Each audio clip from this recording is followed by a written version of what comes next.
Hello students, welcome back.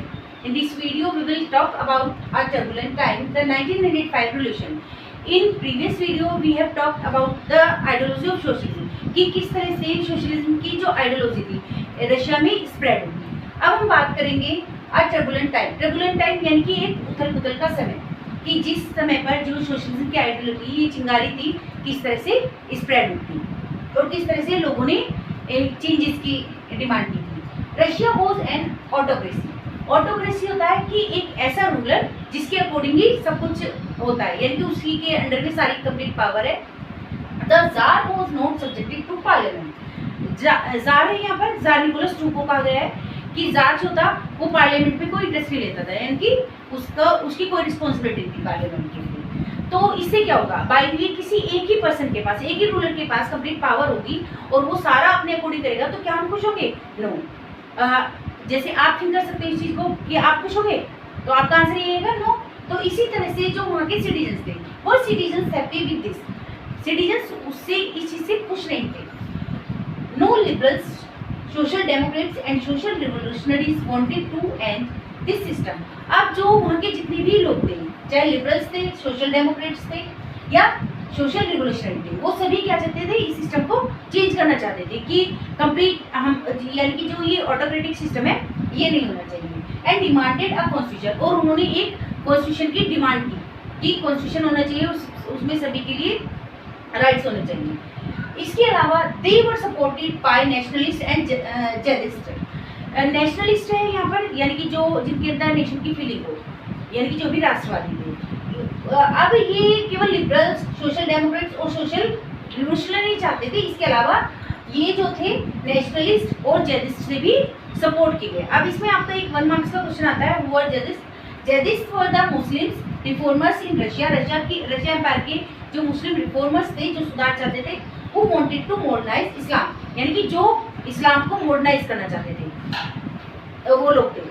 इस तरह से हमने देखा, इस कंप्लीट वीडियो में हम देखेंगे कि जो 1905 का रिवॉल्यूशन हुआ था तो उससे पहले क्या क्या हुआ था।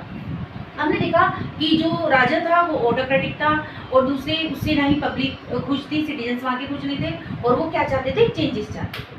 Autocratic rule along with bad economic condition made the time more turbulent, यानी कि ये टाइम पीरियड और ज़्यादा टर्बुलेंट होता जा रहा था, फ्रेजाइल होता जा रहा था, यानी कि लोगों को जो आउटकस्ट था, गुस्सा था, वो फूट रहा था, एक चिंगारी के रूप में वो फूट रहा था, क्योंकि लोग क्या चाहते थे, चेंज चाहते थे। फर्स्ट वन रीजन था ऑटोक्रेटिक रूल, यानी कि एम्परर का ऑटोक्रेटिक रूल था, दूसरे बैड इकोनॉमिक कंडीशन। इन दोनों ही चीज़ों ने चिंगारी का काम किया कि जैसे कि हम देखते हैं इंडियन नेशनल रिवॉल्ट 1857, तो उसे हम ज़्यादा ध्यान रखते हैं क्योंकि वो पहला टाइम पीरियड था जब लोगों ने आवाज़ उठाई थी। ऐसे ही ये टाइम पीरियड था 1905 का कि लोगों ने पहली बार चेंजेस चाहा था कि चेंज आना चाहिए रशिया में, लेकिन हम रशियन रेवोल्यूशन में इसे बहुत ज़्यादा इंपॉर्टेंस नहीं देते हैं। हम देखते हैं कि जो राजा का ऑटोक्रेटिक रूल था वो समाप्त हुआ, उसके बाद फेब्रुअरी रेवोल्यूशन हुआ, अक्टूबर रेवोल्यूशन हुआ, इस तरह से। तो ये वही टाइम पीरियड था जब लोग चेंज चाहते थे। अब यदि हम आपके वे में देखते हैं कि सभी कुछ बच्चे स्पोर्ट्समैन भी होंगे और सभी में स्पोर्ट्समैनशिप स्प्रेड होती है, तो जैसे कि आप बाय द वे कहीं मैच खेलने जाते हैं, उसमें आपकी हार होती है, जीत, आप ये नहीं ध्यान रखेंगे, लेकिन आपका जो फर्स्ट मैच है वो आप हमेशा ध्यान रखेंगे। तो इसी तरह से लोगों को ये रिवोल्यूशन ध्यान था। अब बैड इकोनॉमिक कंडीशन पढ़ते हैं कि किस तरह से जो बैड इकोनॉमिक कंडीशन थी उन्होंने किस तरह से एक चिंगारी का वर्क किया। ड्यूरिंग 1984 में क्या हुआ, जो एसेंशियल गुड्स के प्राइस थे वो बढ़ते जा रहे थे और लोगों की जो रियल वेजेस थे, यानी कि जो उन्हें वेजेस मिलते थे, वो 20% तक डिक्रीज हो गए थे due to prices of essential goods rose. यानी कि जैसे अगर जो हम देखते हैं कि उस टाइम पीरियड में यदि किसी को 10,000 मिलते हैं तो सफिशिएंट थे, लेकिन आज के टाइम पीरियड में अकॉर्डिंग टू यू सफिशिएंट हो सकता है कि आप स्टूडेंट हैं, लेकिन अगर जो घर चलाने के लिए देखा जाए तो 10,000 बहुत कम है। तो इसी तरह से रियल वेजेस 20% तक डिक्रीज हो गए थे। अब लोगों के सामने परेशानी बढ़ रही थी, तो क्या हुआ, workers membership in works association rose. इस तरह से जो वर्कर्स थे, उनकी जो वर्कर्स एसोसिएशन थी उसमें भी लोग बढ़ रहे थे, वो चाह रहे थे कि किसी न किसी रूप में चेंज आए, यानी कि उनकी पावर इंक्रीज होती जा रही थी। One day when 4 members of assembly of Russian workers were removed at Putilov iron works, अब क्या होता है कि 4 मेंबर जो असेंबली ऑफ रशिया, ये भी एक एसोसिएशन थी, जब वो हटाए गए पुटिलो आयरन वर्क से, तो उन्होंने क्या किया, 10,000 वर्कर्स जो थे सेंट पीटर्सबर्ग के, वो स्ट्राइक पर चले जाते हैं। और क्यों स्ट्राइक पर चले जाते हैं? वो अपनी डिमांड रखते हैं। क्या डिमांड रखते हैं?